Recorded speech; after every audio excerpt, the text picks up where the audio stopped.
1장 1절 보겠습니다.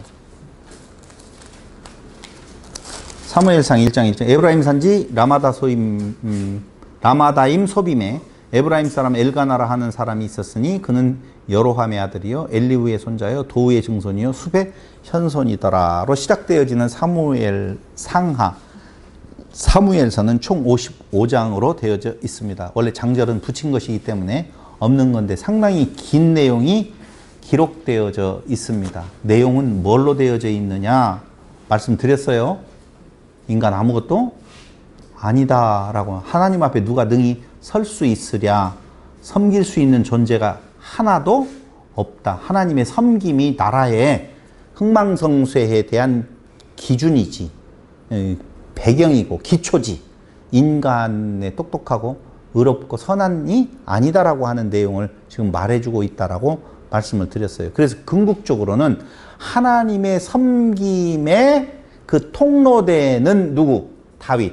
그러니까 아브라함과 다윗의 자손 예수 그리스도의 세계라고 할 때는요, 아브라함과 다윗이라고 하는 피를 이야기할 때는 그리스도의 표징으로서 나오는 거고, 진정한 의미로서의 의미는 다윗의 그 긍정적인 시기를 역사하셨던 그 하나님, 그 시기에 역사하셨던 고분의 모습으로 섬길 자 그리스도를 보내주시겠다라고 하는 두 가지 의미를 담고 있다고요. 권사님, 전도사님 아시겠어요? 제가 피도 이야기했어요, 분명히. 네.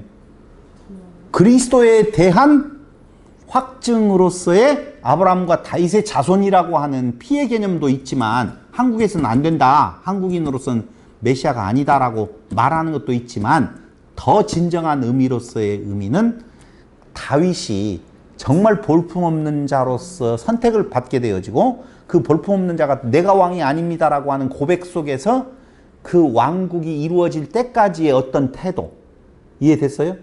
그런데 인구조사는 그 왕국이 이루어지는 과정에서 했을까요? 이루어지고 난 뒤에 했을까요? 이 왕국을 이루고 난 뒤에 당연히 했겠죠. 근데 왕국이 이루어지고 난 뒤에 다윗의 역사가 쭉 이어졌었잖아요. 사무엘 하에서. 그렇죠. 그 왕이 되고 난 뒤에 어떤 시기, 긍정적인 내용이 나올 때 했을까요? 긍정적인 시기가 끝나고 부정적인 시기가 따로 있었을까요? 헷갈리죠. 질문도 어려웠고. 여러분, 그렇게 볼 수가 없다는 거예요. 뒤에 21장부터 나오고 24장까지 나오는 것은 언제인지는 몰라요. 앞의 역사에서 언제적 있는지는 모른다고요.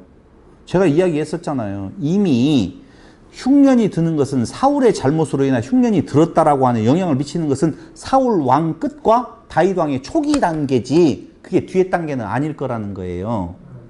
이해됐어요? 그러면 그 첫 번째에 하나님의 진노로 흉년이 드는 거, 기근이 드는 거나, 인구조사를 통하여서 하나님의 진노를 받은 거나, 그 시기가 꼭 뒤에 부정적인 시기만은 아닐 거라 그 말이에요. 그런데 그 시기를 긍정으로 모아서 한쪽에 앞에다가 그렇게 사무엘하 상 쪽에다가 모아놓는 이유는 누구를 이야기하려고? 메시아에 대한 모습을 담아놓으려고 그걸 빼서 거기다 그렇게 해놓은 거라고요. 이해 왔어요? 그러니까 아브라함과 다윗의 자손이라고 할 때 그 다윗이라고 하는 모습으로서의 다윗의 자손의 의미는 하나님이 왕이시다라고, 그걸 뭐하고 연결시켜지느냐 하면은 나는 내 뜻을 이루러 온 것이 아니라 아버지의 뜻을 이루러 왔다라고 하는 말하고 연결이 되어지는 그런 의미로서의 다윗의 자손이라는 의미가 더 크다. 나는 그렇게 본다는 거예요. 혈통은 메시아라는 증거의 내용이고, 혈통보다 더 중요한 것은 그 모습, 그 다윗의 그 모습을 이야기를 하는 거예요. 아, 다윗뿐만이겠어요? 그 뒤에 왕들, 솔로몬 왕도 다 그 자손이고, 그 뒤에 유다의 왕들도 다 그런데 그 왕들에 대한 이름은 왜 안 붙여요, 그럼? 아브라함과 솔로몬의 자손이라고 해도 되잖아요. 맞죠? 맞잖아요. 근데 왜 다윗을 꼭 붙여요? 그것이 그 다윗 왕이 하나님께서 그 그리스도의 모습, 하나님을 왕으로 삼는 그 모습에 대한 내용을 딱 모아서 그 다윗의 자손이라는 말로 의미를 두려고 그런 것이다 라고 하는 거예요.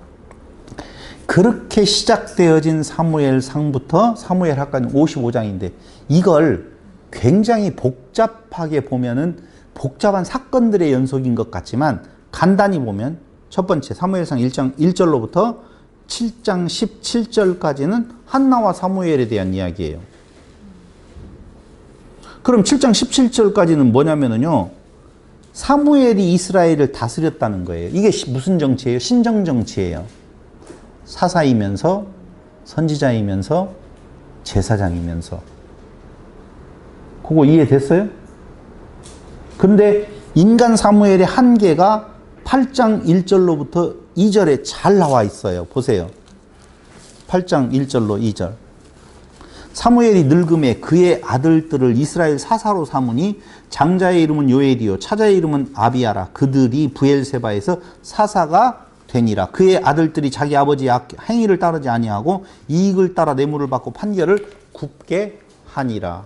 이게 누구의 한계라고요? 사무엘의 한계예요. 사무엘이 끝까지 갈 수 없잖아요. 인간은 그렇다라고요. 인간은. 그런데 끝까지 어디로부터 과거, 현재, 미래까지 영원한 성취로 오시는 예수님은 한계가 없으신 분이라니까요. 신전 정치에 있어서의 왕으로 오신 그분이죠. 그리고 사무엘상 8장 1절로 15장 35절까지는 백성들의 왕의 요구 사건이 있지요. 그것이 무엇 때문에 그랬다고요? 사무엘의 아들들 때문에 도화선이 되어졌지만 이미 마음에 그들은 그 마음을 갖고 있는 것을 드러내 보여주는 거예요. 있었잖아요. 사사기에 자기들의 마음 뭐 좋을 대로 옳은 대로 행했다라고 하는. 왕으로 그것을 통하여서 왕으로 등극하는 사울의 모습이 그려지고 있고요. 근데 거기에서 누누이 말씀드렸지만 사울은 가려고 안 했다니까요. 자격 없다고. 하나님께서 그렇게 하셔요. 왜? 깨닫게 하시려고. 해보라 그 말이에요. 한번 해봐. 인간은 아니야. 인간이 너희들이 누구 왕을 세워서 그 나라를 이루고 너희들이 나를 섬긴다고 성전을 지어가지고 아니야. 내가 너희들을 섬기는 거야. 내가 너희를 섬기려고 하면은 너희들에게 있어서 필요한 내용이 있다는 것은 나만 있어야지. 그 말이거든요. 나만 있어야지. 두 마음이 있으면 안 돼. 근데 두 마음이 다 있어요. 그걸 제거해가는 내용이 창조론이라고요. 창조. 가시는. 그런데 결국 왕으로 등극했지만 사울 왕정의 실패가 나와요. 우리는 사울 왕정의 실패를 혹시 윤리와 도덕적 문제로 보면 안 된다는 거예요. 뭘로 봐야 된다? 자리 이탈, 제사드림이라고 말씀을 드렸었죠. 그렇죠? 봐봐요. 아말렉과의 싸움에서 탈취물, 아각을 살려주는 것은 왜 그랬죠? 거기에 분명히 나와요. 백성들을 두려워하여. 이렇게 나와요. 하나님이 왕으로 세울 때는 하나님의 왕인데 하나님이 세우신 왕으로서 하나님의 일을 해야 되는 건데 백성들에게 잘 보인다는 건 자기가 있다는 거예요. 그럼 그대로 나와요. 백성들을 두려워하여서 어겼다라고 하는 내용에 대해서. 그러면서 사무엘상 16장 1절로부터 31장 13절까지가 많은 장수를 통하여서 다윗의 등장이 나오고요. 사울과 요나단이 죽게 되어지지요. 근데 여기에서 말하는 것은요. 다윗을 죽이려는 사울을 피해 도망다니는 다윗. 어디까지 도망갔더라? 블레셋까지 도망하더라. 한마디로 말을 하면 별 볼 일 없는 존재였었다는 거예요. 우린 여기에서 긍정을 찾잖아요. 막 죽이려고 하는데 막 어깨만 잘라가지고 그냥 그러고 저러고 어쩌고 저쩌고 이야기를 했었잖아요. 막 기름 부음 받은 자를 내가 어떻게 그럴 수가 있느냐 막 이런 것들이 사람이 어떤 근거를 마련하는. 그럼 지금도 기름 부음 받은 자의 옷깃을 스치면 안 되겠네. 난 기름 부음 받았어요, 안 받았어요? 여러분들은? 동급이네. 뭐 괜찮아요. 그러니까 다윗도 받고 사울도 받았는데 뭐 별거 있겠어요? 만제사장이 다 그런 말 하는 것이 아니에요. 지금 내용, 그러니까 그렇게 읽으면 이제 한없이 인간 중심적으로 보게 되어지고, 사무엘서 기자는 그게 아니고, 형편없는 다윗을 세워서 쫓기고 또 쫓겨서 어디까지 갔더라? 블레셋까지 갔더라. 그 내용이 사무엘상의 후반부의 내용이에요, 다. 너무 간단하죠? 뭐 흘리고. 그게 다 뭐예요? 그 정도로 형편없이 그냥 쫓기는 거예요. 근데 그 왕이 됐어요. 어떻게? 하나님이 세우셨지. 근데 우리는 왕이 되었다는 걸 좋게 보잖아요, 지금. 왕이 되어서 좋다라고 하면은요, 다윗이 그 긍정적인 면이 아닌 거예요. 그걸 보느라고 하는 거 아니라니까. 왕의 제도는 하나님의 계획 안에 원래 있었어요, 없었어요? 없었어요? 있었어요? 없었어요? 있었어요? 거짓말하지 마요. 있었어요. 이미 신명기에서 너희가 왕을 세우고자 할 때 이런 왕은 이런 자격을 갖추어야 된다고 말하잖아요. 신명기에서도 말하고 사사기에서도 이미 왕을 세워주겠다라고 하죠. 어디도 한나의 기도에도 나오는데요, 왕위가.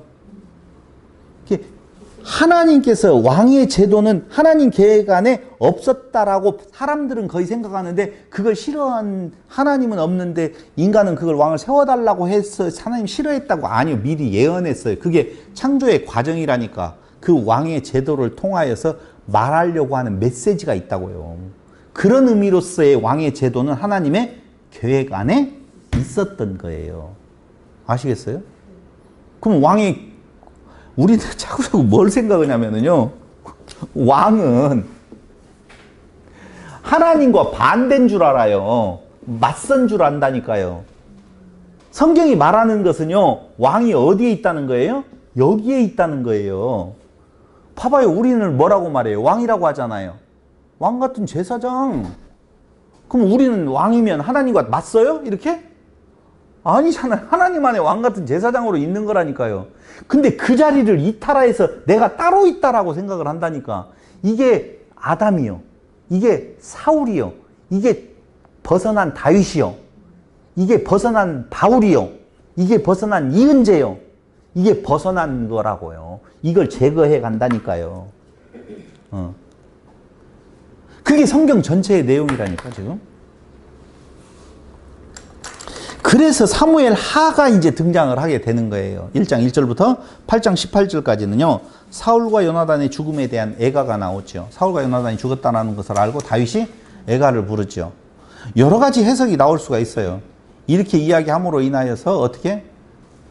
북쪽 이스라엘 사람들까지 통합해서 왕국을 삼으려고 하는 무엇이다? 다윗의 작전이다. 라고 이 마음을 주는 거라니까. 그게 긍정적인 원수를 사랑하라라고 하는 내용에 있어서의 마음을 하나님이 주시는 누구의 모습? 섬기는 자로서의 모습을 지금 보여주는 거예요. 지금 긍정으로 가고 있어요. 그 마음이 머리 쓴 다윗이라고 하는 내용을 말하려고 하는 것이 아니에요. 두 번째, 헤브론에서 유다 왕으로 등극하죠. 그러고 이제 몇 년 있다가 이스라엘 왕으로 등극을 드디어 사울의 아들 이스보셋과의 전쟁 끝에 이스라엘 왕으로 등극을 하게 되어집니다. 그리고 5장 6절로부터 10장 19절에는 하나님의 마음에 합한 왕으로 백성들을 다스리는 내용이 나오게 되어진데 이게 바로 중요한 내용이에요. 이때 뭐가 나오겠어요? 당연히? 네? 아니지. 여기가 중요하다고 제가 이야기를 할 때는 뭐가 나오겠어요? 다시요. 하나님의 마음에 합한 왕으로 백성들을 다스리는 다윗에 대한 내용이 5장 6절로 10장 19절에 나와 있어요. 이때 뭐가 나오겠어요? 이때 뭐가 나와요? 7장 16절이 나오지. 다윗 언약이 이때 나온다고요.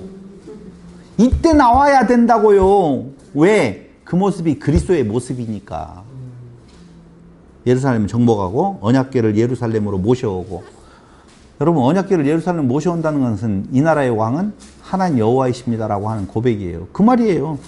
그리고 다윗 언약을 하사받게 되어지고 다윗 왕국이 확장되고 공고화되어지고 무비보셋 요나단의 아들이죠.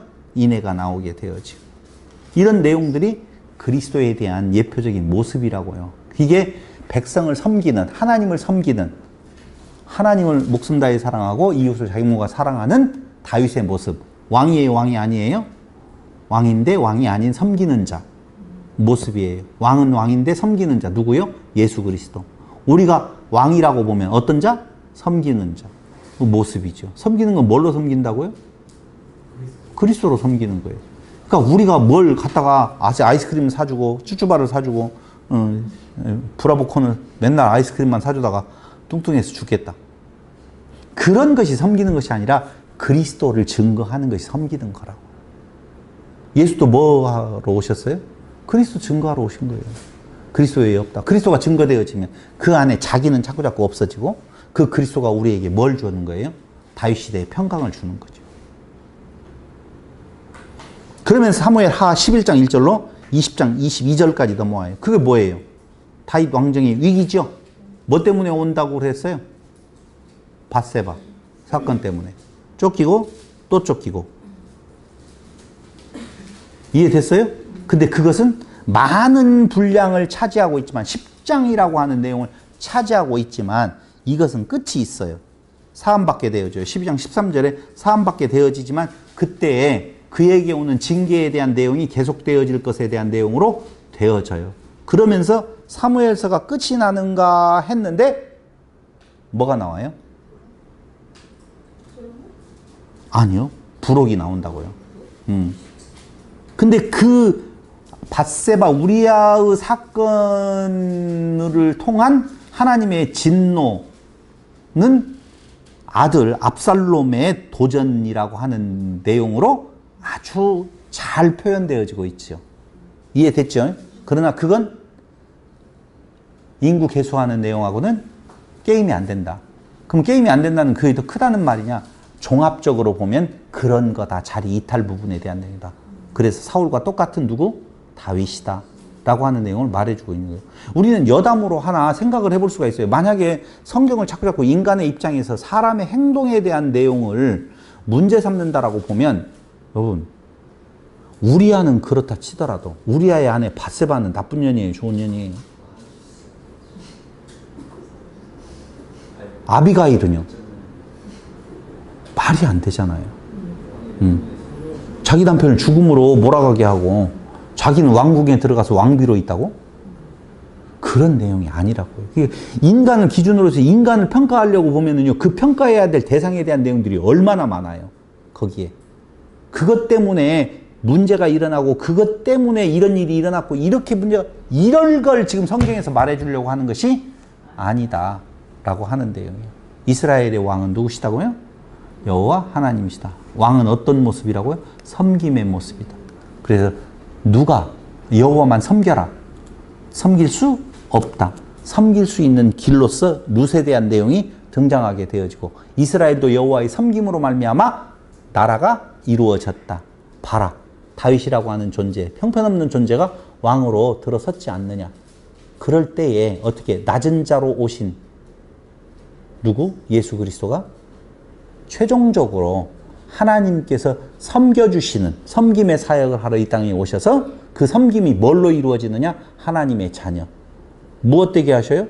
하나님을 목숨 다해 사랑해 하나님 하나 되어지고 이웃을 자기 몸과 사랑해서 하나 되어지고 아나케팔라이오마이 하나님과 성도의 하나됨. 이게 하나님의 진정한 섬김에 대한 내용이에요. 그러면 역사적으로 말을 하면 이스라엘 백성들에게 너 남쪽 유다 북쪽 이스라엘 서로 잘났다라고 말할 거 없어. 이 나라의 소망은 어디에 있다? 여호와의 섬김에 있다. 인내에 있다. 그러므로 도리어 잘났다라고 하는 자리에서 내려놓으라고 하는 것이 당시의 조언이었다라고 보면 그 조언에 대한 메시지 사무엘서는 성경 전체 속에서는 그리스도에 대한 섬김, 하나님의 섬김으로 오실, 섬길 자로 오실 그리스도에 대한 예표적인 내용을 말해주고 있다. 이렇게 결론 내릴 수가 있는 것입니다. 질문 받겠어요? 55장 다 끝났어요. 기도드리겠습니다. 고마우신 아버지 하나님, 우리에게 또 한 번 좋은 시간을 허락하여 주셔서 말씀을 통해 하나님을 알아가는 그 기쁨의 향연에 초대해 주신 것을 진실로 감사드립니다. 사람이 중심이 되어서 성경을 보지 아니하도록 인도하여 주시고 오직 하나님만 발견할 수 있는 지혜를 허락하여 주시기를 예수님의 이름으로 기도드립니다. 아멘. 마쳤습니다. 밥 먹을 시간 딱 맞